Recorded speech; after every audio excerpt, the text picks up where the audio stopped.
మస్తు అందరికీ ఇక దావత్ అయితే ఏంది తెల్లారిగా మా నాన్నమ్మ రండి ఇంటికి రండి అంటే ఇక మా నాన్నమ్మల దగ్గరికి అయితే పోయినాం. మేము పోగానే అందరు ఎలకల్లేక ఒక్కొక్కళ్ళు అందరు బయటకైతే వెళ్ళిర్రు. బంకులో కూర్చొని ముచ్చట్లు అయితే పెడతా ఉన్నారు అన్నట్టు.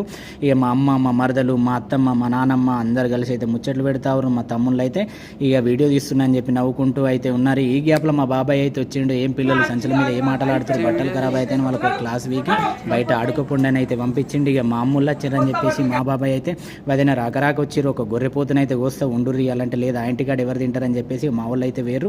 సాయంత్రం కాగానే ఇక మా వాళ్ళందరూ కలిసి ఇక చెట్ల కింద కూర్చొని ముచ్చట పెడతా ఉన్నారు. ఇంతమంది కలిసి ఒకటే ఇంట్లో ఉంటారు. అది ఎంత ఆనందం అంటే అంత ఆనందం. ఇప్పుడున్న ప్రజెంట్ సిచ్యువేషన్లో మనం ఉమ్మడి కుటుంబాలే కష్టం, కానీ అప్పటి నుంచి వాళ్ళు కలిసి ఉంటారు అంటే వాళ్ళకి హ్యాండ్స్ అప్ చెప్పుకోవాల్సిందే. ఏదేమైనా ఇట్లా కలిసి ఉండడం ఒక ఆనందం.